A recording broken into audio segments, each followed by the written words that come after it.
Shalom, my Israelite brothers and sisters. So first of all praises to our Elohim and to his only begotten son, Yahushua.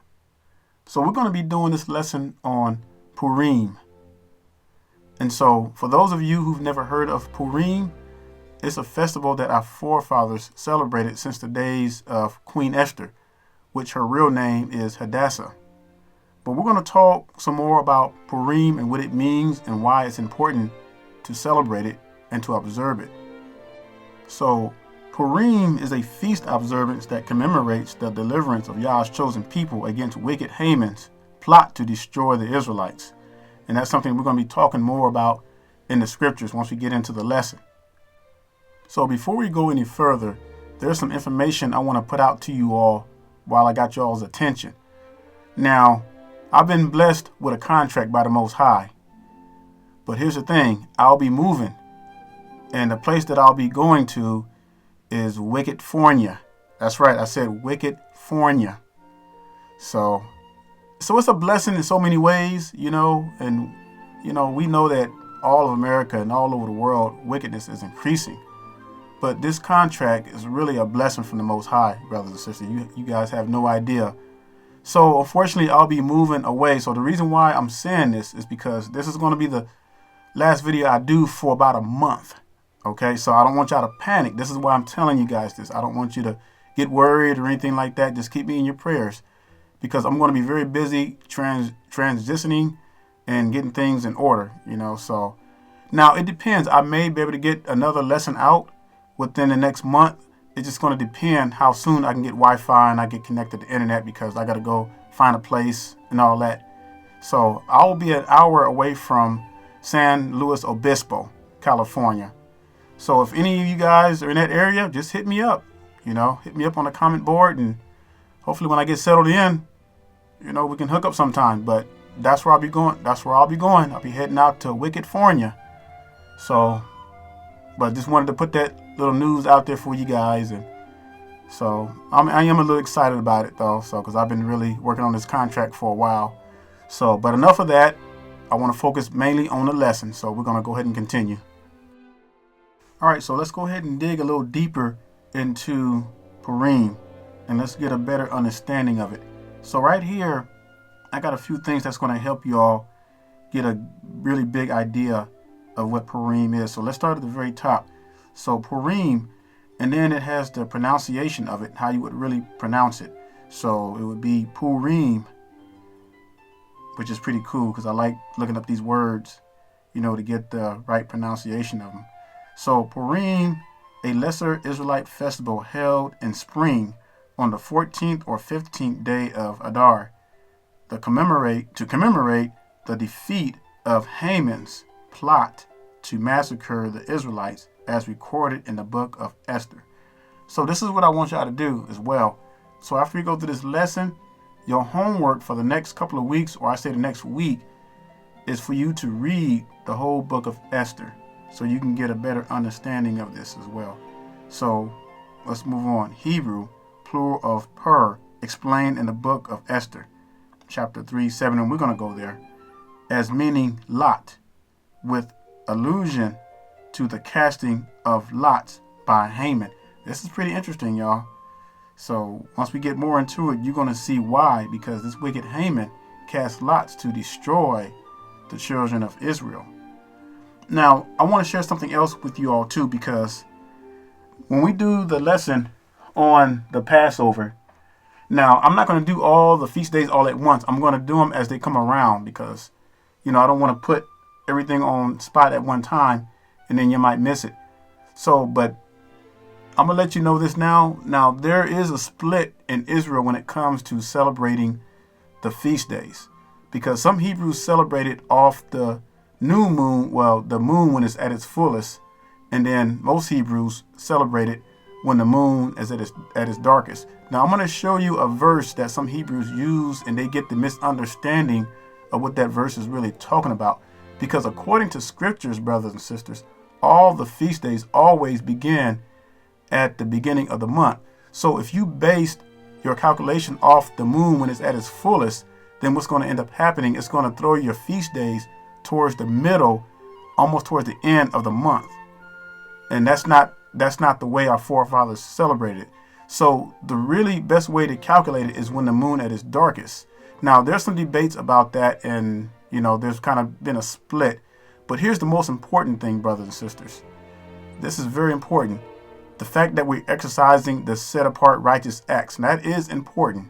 So that's why I'm not making a big fuss if Hebrews want to keep it. If some Hebrews want to keep it off when the moon is at its fullest, and then Hebrews keep it when the moon is at its darkest from that time. As long as we're practicing the laws, commandments, and statutes, that's important, because when Yahushua comes back, we're going to all be on the same page. But for now, I'm going to go to the verse to show you where some Hebrews kind of get tripped up at. And when they read it, they think that it's talking about when the moon is at its fullest. But I'm going to show you that it's not talking about when the moon is at its fullest, but when it's at its darkest. Because when the moon is at its darkest, that's around towards the end of the month. And the purpose of the full moon, or the new moon, brothers and sisters, is to let us know that a new month is coming. And that's how our forefathers calculated everything. They knew that when that new moon came, when it was completely dark, they knew that a new month was coming. So our forefathers always calculated the moon when it's at its darkest from the feast days, because that would put all the feast days at the beginning of the month.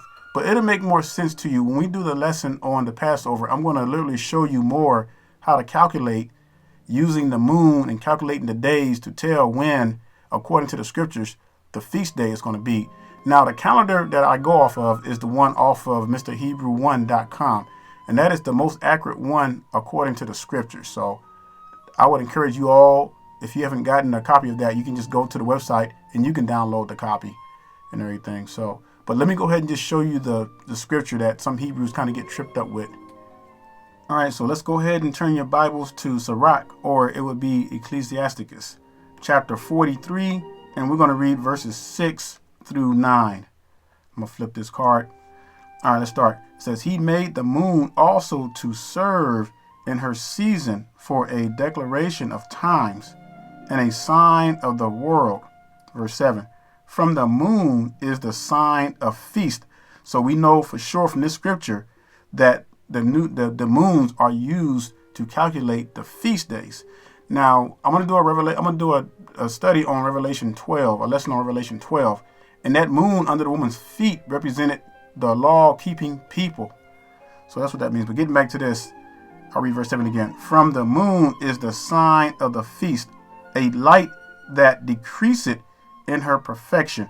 All right, this is where some Hebrews get tripped up at, brothers and sisters, because when they read a light that decreaseth in her perfection, so some Hebrews, they think that it's talking about starting the feast days from the full moon because it decreaseth. But what it's talking about is the opposite, because when it decreaseth, that's towards the end of the month, and that's when it becomes a new moon. Because if you went by the full moon, brothers and sisters, this is how you can tell. I'm going to give you a prime example. If you go off the full moon when it's at its brightest, then what's going to happen, that's going to put your feast days towards the middle, almost towards the end of the month. But when you compare it with scriptures, all the feast days begin at the beginning of the month. But if you go off the moon at its darkest, when it's decreased in her perfection, then it puts the feast days right at the beginning of the month. So that's how you can tell. But again, I'm not going to make a big fuss about this, because the most important thing is that we're still keeping and observing the laws, commandments, and statutes the best way we can. So that's just a minor issue that's a split that's between Israel right now. But that's going to all be worked out, brothers, such as when Yahushua comes back. So let's look at verse 8. The month is called after her name, increasing wonderfully in her changing, being. So let me stop right there. Verse 8 again. The month is called after her name, increasing wonderfully in her changing. So there's another clue right there, brothers and sisters. Increasingly. So how can the moon increase if it's already a full moon? You get what I'm saying, brothers and sisters? So it starts from the increasing. So that means from when the moon is dark, it starts increasing. So when that moon is dark, it's the new moon. But, like I said, you have some brews who are teaching the opposite. So you really have to read into the scriptures. You really have to compare other scriptures for it to make sense. Because, again, if you base your feast days off when the moon is at its brightest, then that's going to put the feast days towards the middle or almost towards the end of the month. But if you're going off when the moon is decreased, when it's dark, that is the new moon. That is where our forefathers calculated our feast days. And then that would put all the feast days at the beginning of the month. But we're going to prove that when we do the lesson on Passover. So let me read 8 again. The month is called after her name, increasing wonderfully in her changing, being an instrument of the armies above, shining in the firmament of heaven. Verse 9. The beauty of heaven, the glory of the stars, an ornament giving light in the highest places of Elohim. So that's it, brothers and sisters. So that would be Sirach or Ecclesiastes 43, 6 through 9. So Purim is going to start on the 28th at sunset. So that's going to be on a Wednesday. So Wednesday, the 28th at sunset, that's when Purim begins. And that puts it right at the beginning of the month, brothers and sisters. Then March 1st will be the main celebration. So this is not a Shabbat. Now, this is a feast observant. And basically what this is an observant to commemorate the victory of the Israelites from the destruction of the Persians. Because, we're going to read about wicked Haman's plot to destroy the Israelites. And the Israelites defended themselves very well, brothers and sisters. So on this day, on sunset, the 28th, on Wednesday, so basically we use that time to just observe for the full day. Like I said, it's not a Shabbat. It's you work, whatever you need to do and everything. But we must be in conscious awareness of the victorious nature of our forefathers and how they defeated themselves against the Persians from being destroyed. And that's an amazing event, brothers and sisters. So, when you get a chance, just read the whole book of Esther. It's really amazing. So, but like I said, it is an important feast day, but it's not quite like the other feast days where you start off as a Shabbat and everything. So, and a lot of people normally light the menorahs on this day as well too, or all the feast days actually. But I'll definitely be lighting my menorah on sunset 28 and everything. And I'm going to be thinking about our forefathers' victory all day long. All right, so before we go to the scriptures, let's go ahead and take to the Strong's Concordance. So I want to show you here. Let's go to Purim and let's look at it. There it is right there. Then it lists all the scriptures that Purim was all in the book of Esther. And then we're going to look at the number we're going to look up is 6332. So we're going to go to the back in the Hebrew meaning, and then we're going to look up that word Purim. And you're going to see it's going to match up what we've been talking about already. So let's zoom in here and let's take a closer look. So it's pronounced the same way. Purim. See that? And I love the way they do that. Purim. And then it gives you the breakdown by means as by means of a broken place or lot. And that's what wicked Haman did. He cast lots to have our people destroyed. But it all reversed on him. And you know something, brothers and sisters? In a sense, we're in the same situation now, because think about it. I mean, when you read Psalms chapter 83, verses 1 through 5, it's not the heathens plotting against us, and they have been plotting against us for many, many years, just like Haman plotted against our forefathers. I mean, it's crazy. The only difference is our forefathers back then, they were all together so they could defend themselves.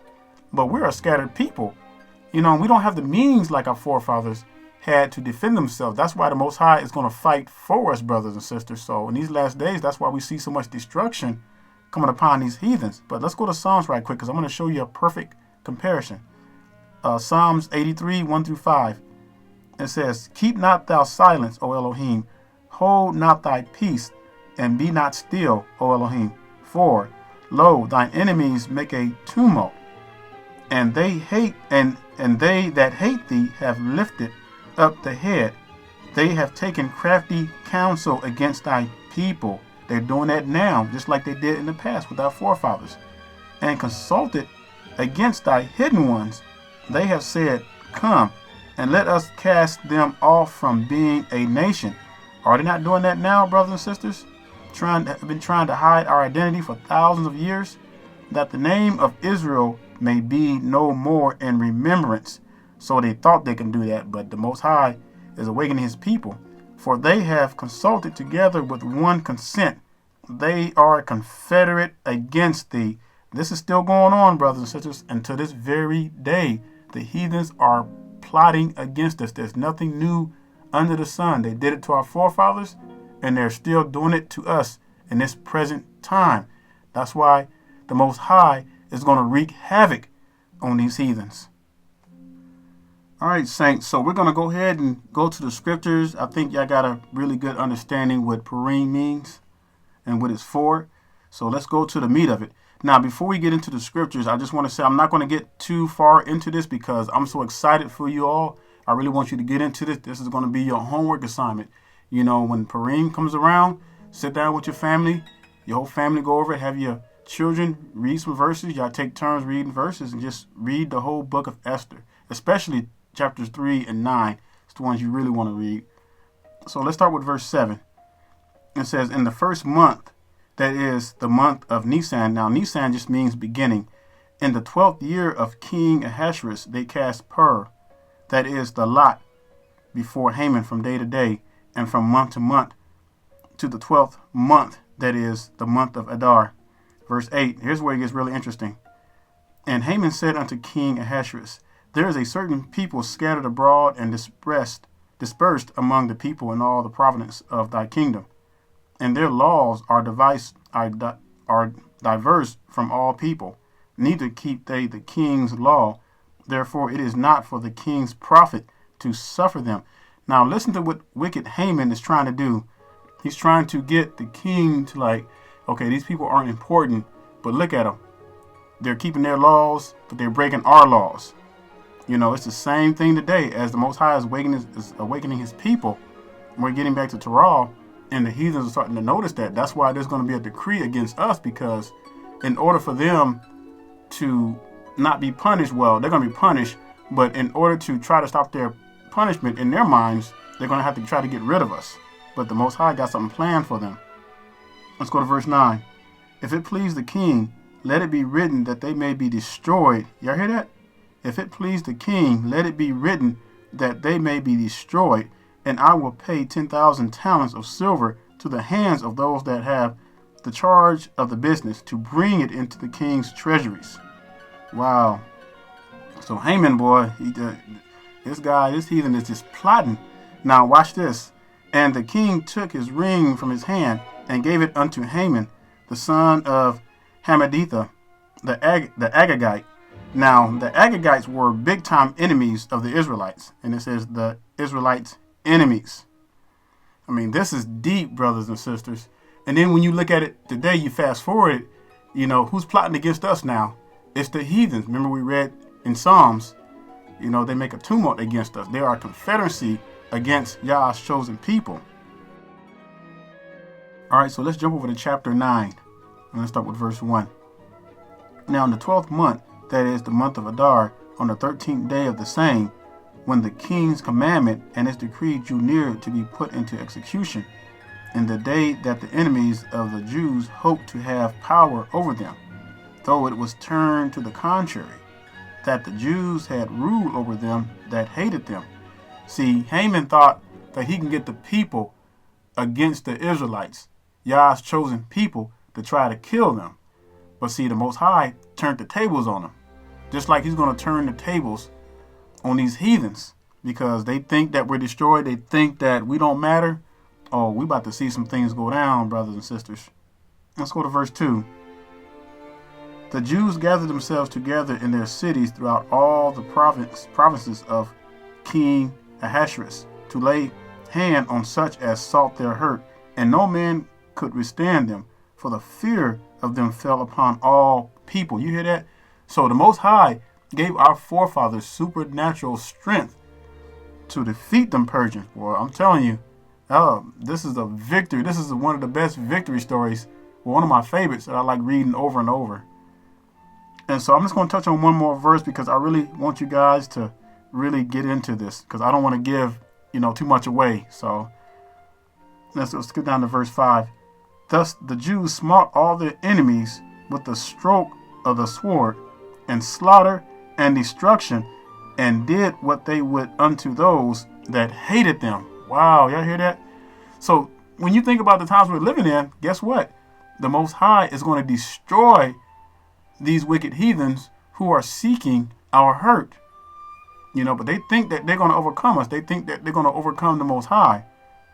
But the Most High got something for them. This is why I like the story.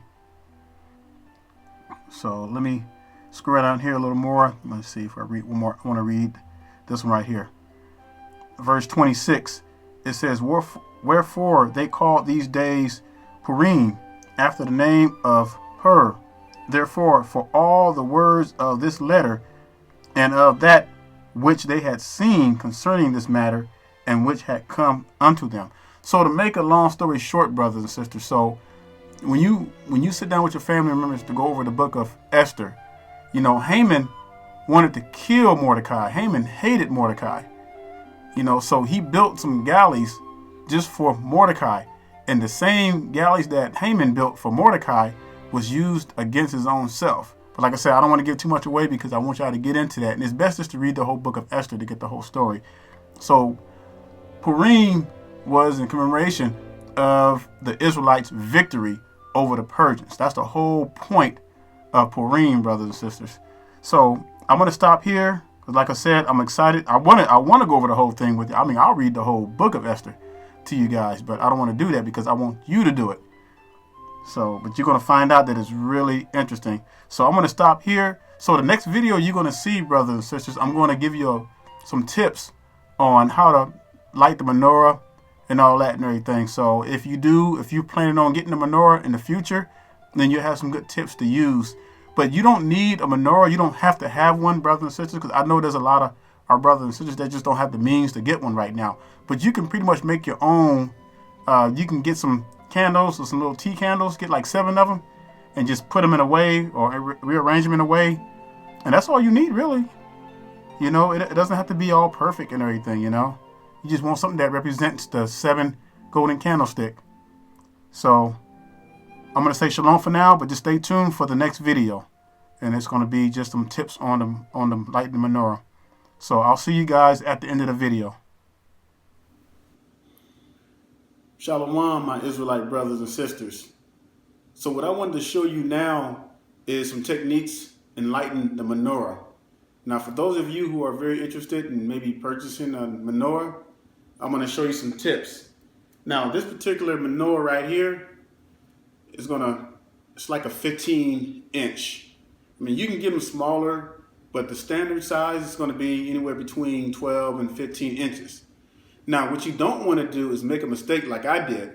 I ordered one off of Amazon, and I thought it was a 13-inch, but it was 13 centimeters. So you got to be very careful. You got to pay attention because this is the one I got in the mail, and I was disappointed. I thought I was getting a 13-inch. So make sure it says inches and not centimeters. So for some of you who may have questions, you may be asking, is it a requirement for me to get a menorah? And the answer is no, but it's good to have one if you're interested in, getting back into the heritage of our forefathers. And a lot of us are starting to do that as the Most High is waking us people up. A lot of us are really getting back into the things that our forefathers practiced, and lighting the menorah was one of them. So it's just really a good thing to do, have. Now, a menorah like this, I'm not going to lie to you, saints, they can get pretty expensive. And something like this will run you about maybe $90 off of Amazon. You can get them cheaper than that, of course. But just remember, the bigger they are, the more expensive they are. So the next question you may be asking yourselves, what can I do if I can't really afford a menorah? Is there any other ways that I can do something that would simulate me burning a menorah? And the answer is yes. There's many things you can do, brothers and sisters. You just got to be creative. So one of the things you can do is you can get some tea candles like this. I'm going to put it up to the camera so if you can see it. You can get some tea candles like this. You can get about 7 of them and then just line them up and you can light them up. The importance of the menorah is this, because the number 7 is very significant in the word of the Most High. You have your 7 churches, you have the 7 seals, the 7 vials, and the 7 trumpets. So 7 has always been a very unique number throughout the scriptures. And the oil that's used in the menorah represents the Holy Spirit. And then you see the branches and everything. It represents the word as well too. So I'm going to show you also what oil to use. Now, using virgin olive oil is the best because it burns really clean. But I'm going to do a demonstration in the video for you and everything. I'm going to show you how to light it, what wicks to use, all that kind of stuff. So I'm going to show you the whole works, brothers and sisters. And if you do decide to get a menorah, then that'd be great, you know. But for those of you who just you really don't have the means to get one, no worries. You can make your own little menorah. You know, like I said, you can get you some of those tea candles, put them in a little glass, put like 7 of them, and light your menorah. The whole importance of lighting the menorah is just being self-conscious. You know, it's a thing that our forefathers did, and it's just something really nice to do. And a lot of us are starting to get back to that. Now, I'm going to start burning frankincense too, because that's another thing our forefathers did. They burned frankincense, and I got some in the mail right now. I should be getting it tomorrow sometime. So, but brothers and sisters, this thing is real. You know, we are waking up like never before. Not only are we waking up to Torah, but we're getting back to Torah and doing the things that our forefathers practiced. So with that being said, let's go ahead and continue. I'm going to show you how to set this thing up, and we're going to light it. All right, Saints, let's go ahead and get started with setting this up. So I'm going to show you the picture of the virgin olive oil. Now, the reason why I'm suggesting this virgin olive oil because it burns really clean. Now, you don't want to make another mistake that I made. I got that old oil, well, it's the, that lamp oil that you get from Walmart. And I did that. That thing started smoking. I had to take it outside to let it burn. You know, that's learning by trial and error and all that and everything. So that's what I'm telling you guys. But get the virgin olive oil. It's the best because it will burn clean. So what I'm going to do, I'm going to show you what it looks like in the inside. And I'm going to go ahead and pour the oil here. So it's pretty. If you get a virgin olive oil, it should have like a little spout on it, so you don't have to worry about really making a big mess or anything like that. So I'm just gonna adjust the camera where you can see me pouring it in here. Try not to fill it all the way up to the top. You want to be careful with it. Don't put too much in there. Bam. Let's see. Do this one over here. Oh, I put up too much in that one. I might have to take some out of that one. There, and one more. There we go. So now we got our virgin olive oil in there. I'm gonna scroll this across so you can see. All right, so let's go ahead and set up the wicks. Now, what I'm getting ready to do now I bought these washers. They're about the size of a quarter. And I got these at Lowe's. You can get them for like 3 cents a piece. Now, the reason why I'm using washers is because of this. When you use your wicks, you see how this is right now? It would be hard for me to put a wick in there because it would be all over the place, and it wouldn't burn. It would fall to the side, and then it would, it would go out. So I'm going to put this washer on the very top. And this is something I thought of a while back ago to help control the wick. So see where the little hole is right there? I'm going to put the wick in there. So I'm going to do all of them. I'm going to put the washers on all of them. And again, it's just to control or to stabilize the wick. So that way it'll burn. And this menorah burns, it'll burn up to 2 hours with this virgin olive oil in it. And it won't burn out no scent. Now I wanted to say, don't add fragrance to it, because if you do, any kind of oil mixed with virgin olive oil, it starts smoking and everything, and you don't want to do that. So just use the pure olive oil by itself. If you really want to burn something, or you need something to have scent, just burn some scents separately. All right, and let's set up this one. See how I got that, Saints? So now, and that's what you call being creative. That's something I do. I try to do. I'm always thinking of new things and ways to do things better and better. So that's just me, though. That's just my personality. I'm one of those types where I'm weird like that. So now you can see I got my washers on there. Now the wick can be stabilized. So let's go ahead and do the wicks. All right, so let's talk about the wick. So you can pretty much get wicks. You can get them at Hobby Lobbies. You can get them at Michael's. You can get them at Walmart actually as well too. Any kind of arts and crafts store. So I just got a big wad of it. This will last me forever. This will last me at least a good year. So what I did is I just cut the length about this long, about the length of my finger, and because the little holes are kind of a little bigger than the wicks, and you can see I have my other wicks in there. So I'm gonna double it up because that's gonna give it a good burn, a more good controlled burn. So I'm gonna double it up like this, and I'm just gonna put it right in the middle here.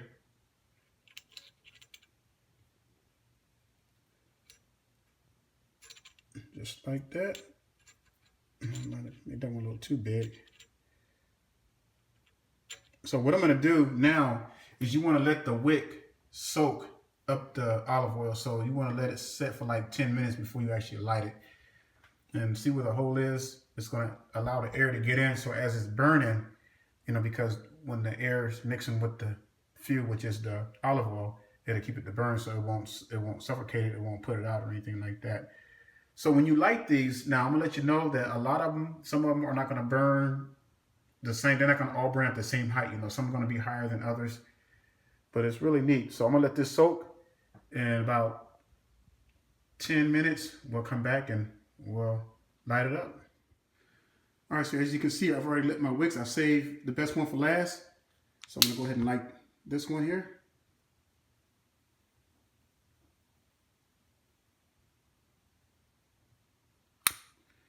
So some of them, like I said, some of them don't always burn at every side, but they kind of like this middle one right here. That's normally what they usually burn, and then this one will pick back up again. The one that's kind of burning kind of small. It eventually pick back up, but that's kind of the way you do it. But it's beautiful though.